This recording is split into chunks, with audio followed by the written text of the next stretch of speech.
We are good to go on both of these streams. Guys, I'm just going to put this up here. I'm not so good with pinning comments because it requires a lot of typing, but you guys can find me at Embark. Ooh, here we go. Embark dot live post. All right. And that's where you can find me. And you guys also can find me here now. So today, guys, we're going to talk, as you know, the last time we chatted, it was really fun. And I feel like I was on kind of like a retail rant of sorts, which is always exciting to get to go into. Today, we're going to actually talk a little bit more about planning your marketing and a little bit more about what kind of marketing you need for your launch. And so what I'd like for us to kind of start off, yes, you guys can follow at Embark Live to connect with me.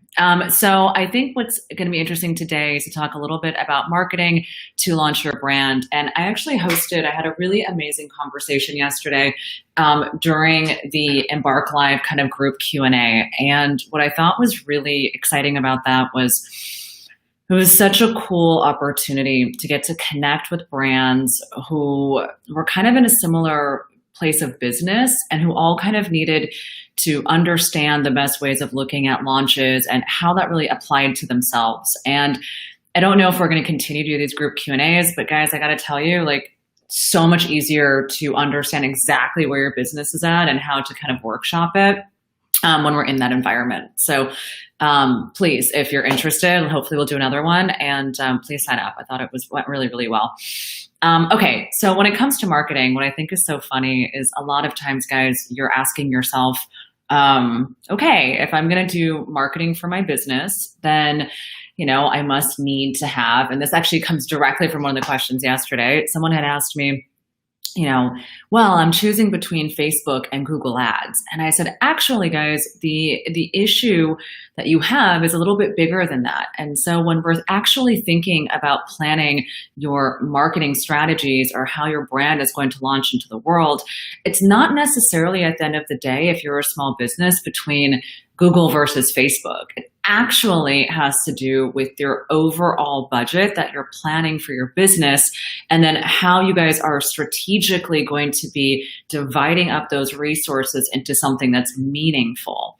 Now, the concept of meaningfulness, I think, is extremely important to consider. Meaningful isn't, hey, I'm just going to fly by the seat of my pants and pay for this thing that comes up and that thing that comes up, and gosh, by the end of the year, I will have spent $50,000 on something and I don't exactly know what it is, right? That would be a good example of something that's not meaningful. But when we're thinking about meaningful allocation of budgets, what I'm asking you to do before we start talking about how to spend your marketing dollars is to actually figure out what those marketing dollars are. And the best way to figure out what those marketing dollars are to really sit down and understand how much money are you investing in your business to get you to launch, and then how much money are you investing in your business to help you with your operating costs. And those two components are extremely important. Usually, guys, when it comes to your marketing, you're going to be looking at an overall budget that you're going to be dividing up over a certain period of time. So, okay, I want to spend, and usually you have fixed capital that you're working with, right? So if you've allocated $250,000 to launch your business, you really want to understand how much of that can I go towards just my launch marketing. And launch marketing, I would consider to be a 3 to 6 month period where you guys are significantly investing money into things like public relations, you're investing things into retargeting, new brand awareness ads, maybe some collaborations. You might be doing some sort of gifting programs. Maybe you're working with influencers. So when it comes to looking at the components of your launch marketing, you need to have a certain amount of budget that you're willing to allocate for the first 6 months, 3 to 6 months. Then you're going to have kind of your regular stream of marketing activities. And the thing that I believe most people get a little messed up on is saying to themselves, okay, well, I think I'm going to spend, X amount of money each month, or I'm going to wait and see what opportunities come up. And then I might pick this one, I might pick that one. A lot of that kind of lack of consciousness around money has more to do with the fact that you're not planning your budget than the fact to do of what these opportunities are and are not. Yesterday, I told somebody, if you have $20,000 to spend in total, I'm going to give you a very different directive on how to spend your money so you can maximize your conversion and maximize your ROI than if you are someone who's spending, who has $50,000 to spend in marketing. And so this usually requires you to level up as a business owner. If you're someone today who's a hobbyist who's saying like, okay, I think I'm going to put my toe in the water and kind of plan this out, then know that just by putting your toe in the water and not actually putting a budget to it, you actually end up keeping yourself further away from figuring out how to make this an actual business that's profitable, right? And then understanding that as an entrepreneur, your business, your first business is likely not your last business. So if you actually know that like your first business is not your last business, and you might say, okay, well, in the course of my life, I might have 5 businesses. So that means that I'm actually going to spend maybe $250,000 on this first business, maybe another $250 on the next business, another $250 on the next business. And you're actually looking at your life in a much larger standpoint. You're looking at your relationship to your business as something that is a little bit more finite and definitive. And having that definitive landscape will actually really help you make better decisions with your money, right? Because it's not like look at a business that has VC funding and say, oh, I'm going to mimic my marketing and go to market and launch strategy after them, right? You would never do that. Yet somehow when it comes to planning a marketing plan, I get 2 big answers when it comes from startup owners. The first is, yeah, I need to do social. And I need to do ads. So which of the ads am I going to do? And okay, I'm going to put $5 a day. And, that's really tactical, right? That has to do with knowing how much money you want to spend. And then that has to go with actually executing it. But the first question here is, where are my customers? Where do they live, right? What is the lifestyle? How do I best fit into their life? The next question is, how much money am I willing to invest for the next 6 months or the next year that you can concretely say, this is what I'm working with? And then based on what you're working with, you then have the opportunity to allocate those resources. And then you can have the conversation of what kinds of ads are best for me. Most of you guys are so premature in looking at your marketing strategy because you don't even know how much money you want to spend. And all you know is that you need to do social or you need to do ads. I think it's a terrible idea to approach a business that way. I also, heard people are like, hey, we need to do, put up an Instagram page without having an actual photographs or brand DNA or brand awareness.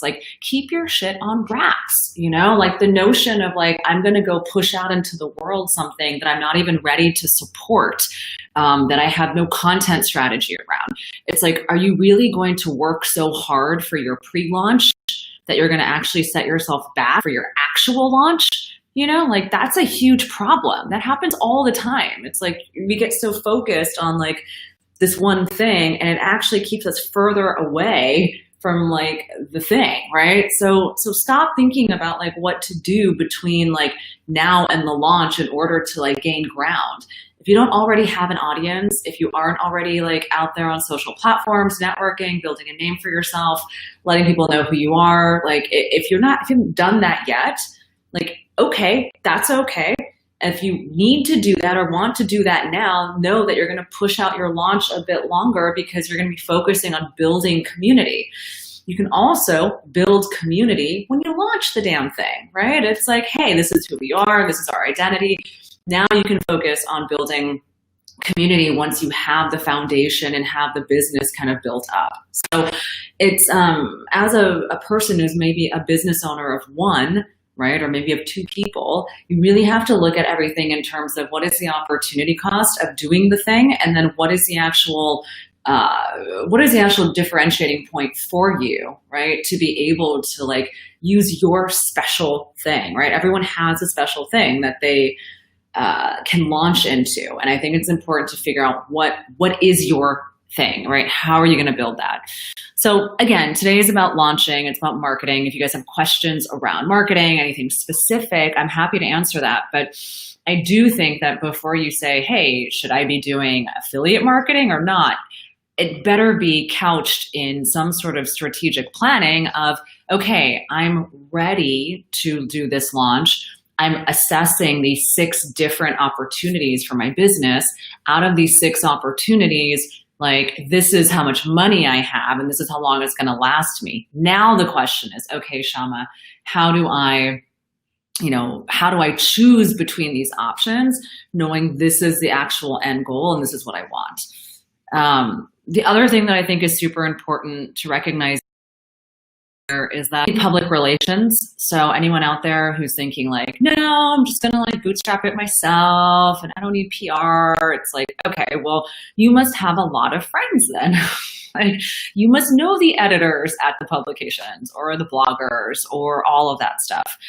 Because what you're paying for are relationships, and you're paying for someone who has visibility and access and connections. And so when you're looking at like, or you might be saying to yourself, oh, I'm going to learn really?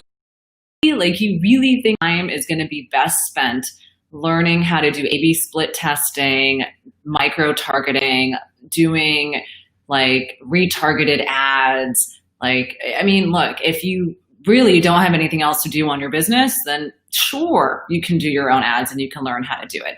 I'm hoping that all of you guys are going to have a lot more strategic things that you need to do. Like, how often am I releasing new product?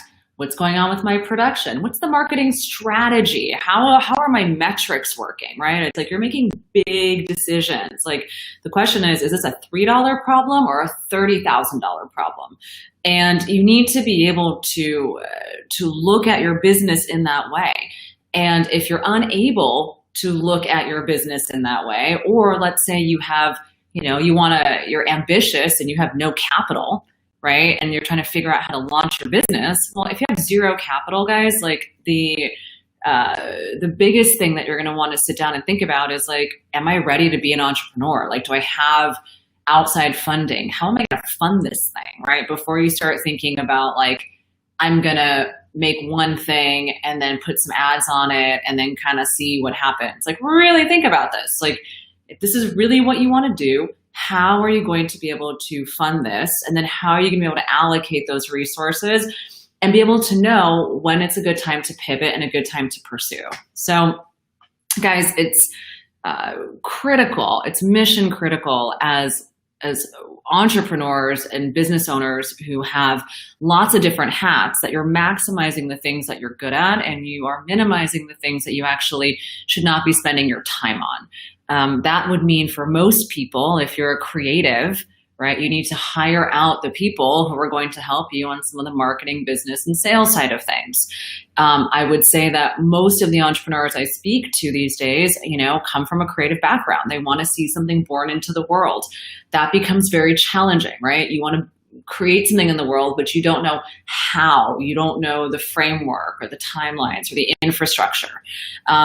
And chances are, if you want to learn and build and do it on your own and kind of do it through blogs or do it through, hodgepodging it, it's just going to take you a lot longer. It doesn't mean you can't do it. It's just going to take you a little bit longer until you find the right mentors, consultants, agencies, and people like that.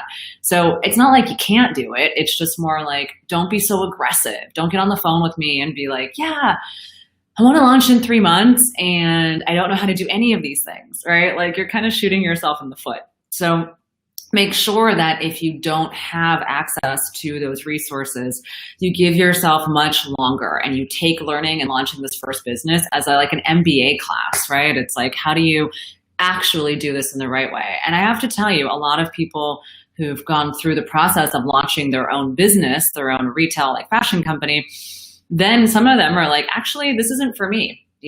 Actually, this takes a whole other skill set. And you know what? I'm trying it and it doesn't work for me. So I'm going to go be a freelance designer and continue to do my passion of design and maybe have like some pet projects and things that I can work on the side that are also fulfilling.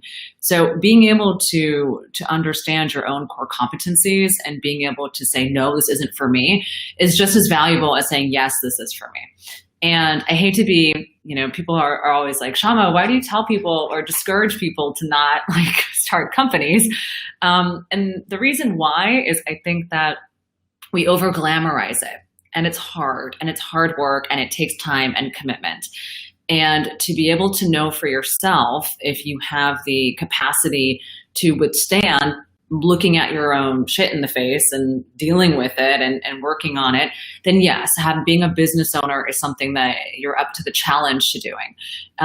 But if you're not, right, and you just want to like see this product in the world and you're passionate about design, you might be better off looking for a co-founder. You might be better off tinkering away while it is you have like some freelance positions, right? So it's not necessarily a bad thing, right? Whenever I do hiring, I always tell people who I'm hiring on the phone, I'll say, hey, sometimes it's the jobs you don't take that actually define who you are, right? Sometimes it's the jobs you don't take. It's not always about getting the job. It's about sometimes saying, actually, no, this isn't for me.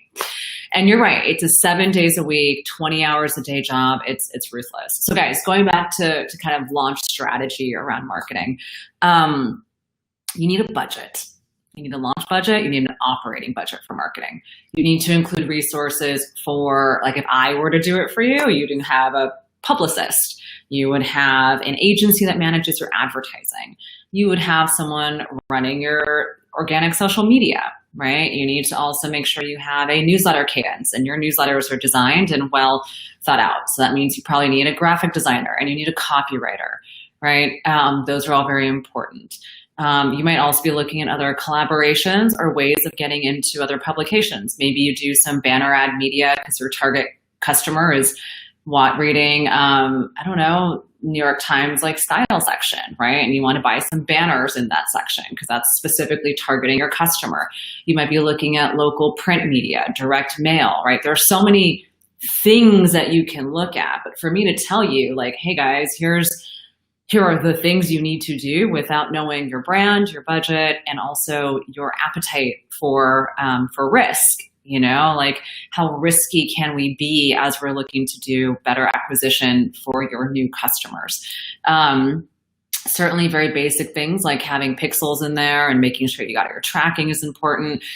And guys, if you don't know how to read Google Analytics, like as a CEO, I got to tell you, like the most important thing you can do for yourself is not actually know how to run ads, but know how to understand the data. You got to know how to read data. You know, being a CEO doesn't mean that you know how to do every single thing, right? I don't know how to design for crap, right? I can't do production, but I know what the numbers mean. I know what the timelines are. I know what it should look like. And I know when I'm seeing holes and when there are problems. And so that is super important. You know, you don't have to be an expert, but you have to know enough so you actually know if that department or that person is doing the right job. And so that I think is a very important learning curve. It's really funny. I've had clients of mine in the past tell me, you know, working with me was like getting an MBA. You know, it's like basically like, how do you keep your head on straight in a very 360-degree capacity?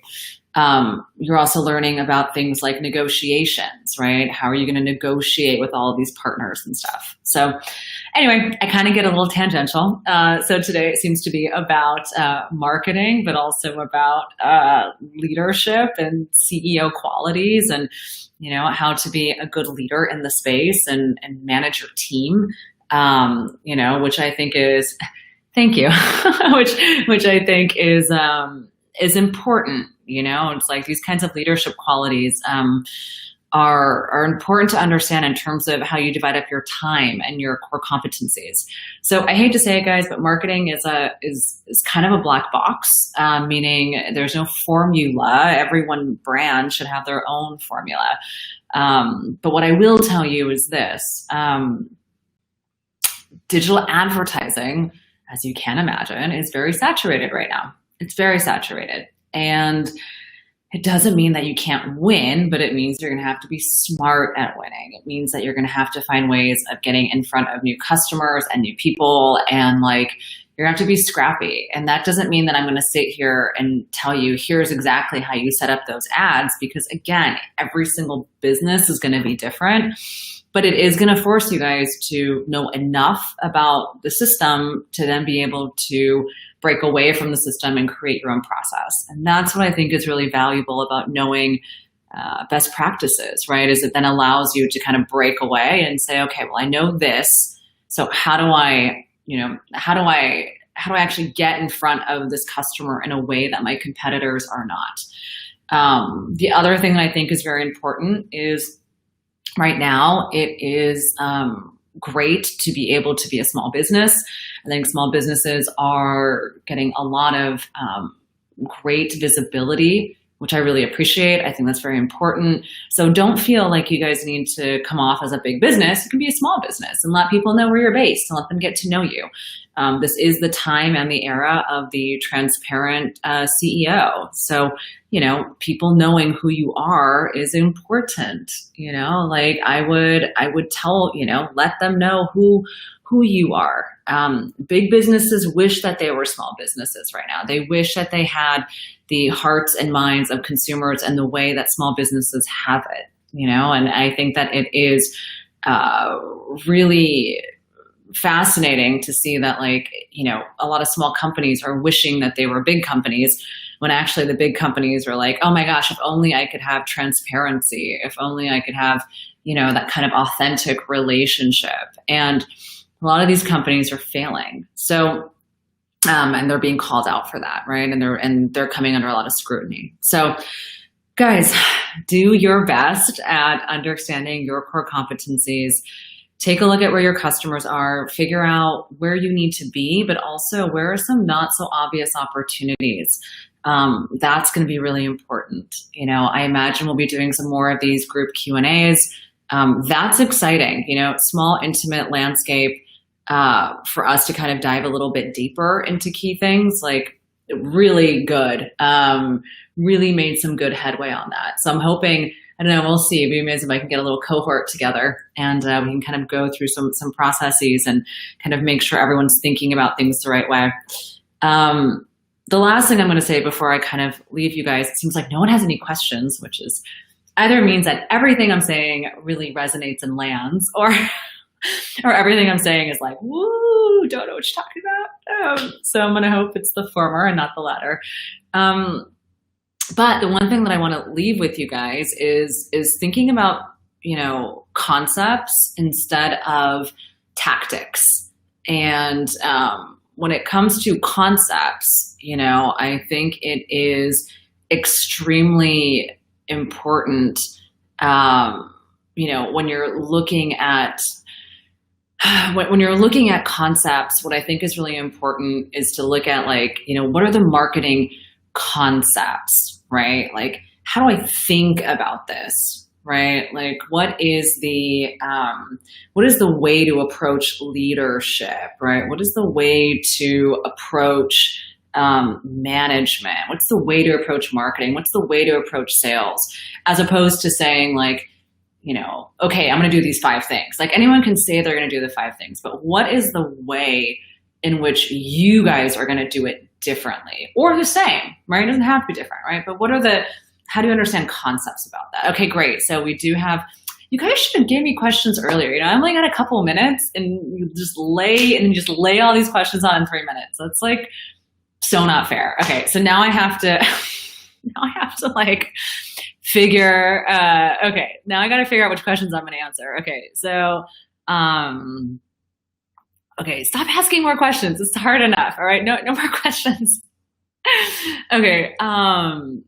Hey, Shama, I'm in the process of working on my startup. It'll be like a year before I have a product. How soon before that should I start planning a marketing strategy? Yes, I would say 6 months out, plan your marketing strategy. 1 year out, you've got to figure out your budgets, right? So budgets, dude, money is everything. If you know how much money you have and you know what you're trying to do, then I can help you figure out where to spend the money. But if you don't tell me, the worst thing in the world is someone who's this, and they have a lot of money or a little bit of money, but they don't want advice based on their reality, which means they're not actually ready to sign up to have a business. If you can't be real about your money, guys, there's no point in even talking about stuff, right? It's you gotta be real about your money, and then you can get real advice to help you use your money, right? But I would say 6 months out, really important to plan your launch, right? That's very, very important. Other question here, partner collaborations, what are the challenges to think through to sync different vendors without costly delays?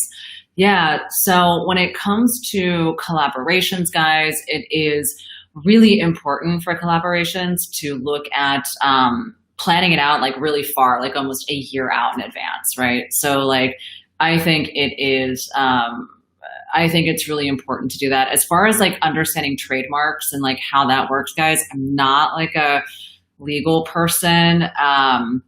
So I don't know, I don't know how all that works out.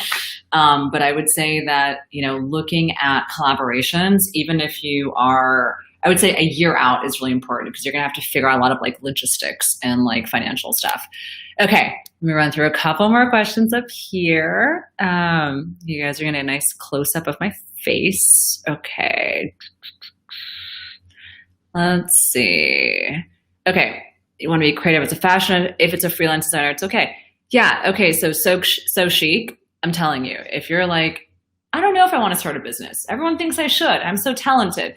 But like, okay, if you think I should start a business, are you going to give me $150,000 to start my business, right? Are you going to give me $50,000? So like, if you're a great designer, that's amazing. You can go be a great designer and find a collaborator who's a business partner, or be a great designer at a company, right? It's like, sometimes being a great designer is not what it takes to be a good business owner, right? So you gotta really think about that differently, right? You can be a kick-ass creative director and like, go work for a company and make a lot of money, right? You don't need to like have your own company, which is like a whole other like, you know, thing of like running through the fire every day, right? So think about your appetite for that. Okay, let's see. Lots of nice compliments. Thanks, guys. Okay, advice for marketing a month before launching. Yeah, you better get your PR together. You better get your campaign assets together. You need to plan out your cadence of publishing, and you better start gifting. So that is my advice there. How do I learn about how to use data? Great. So Google Analytics has so many great videos. Go on YouTube and research Google Analytics.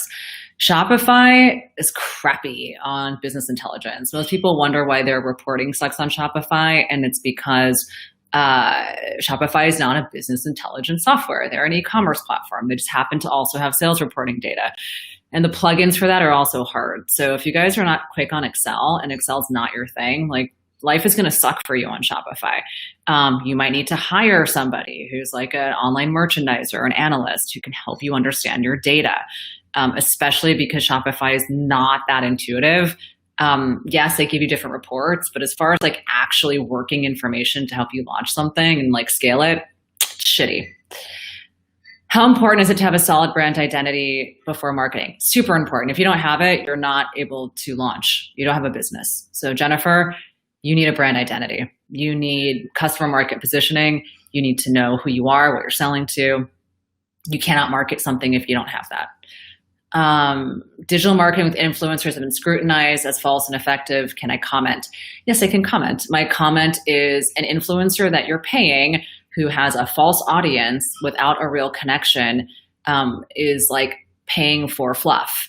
There are micro-influencers and there are people in the industry who are going to be speaking exactly to your customer. And the way that you look at collaborations has to be organic and natural, meaning like there has to be synergy there. However, even the big ones and the small ones, if you have really great synergy, it will convert.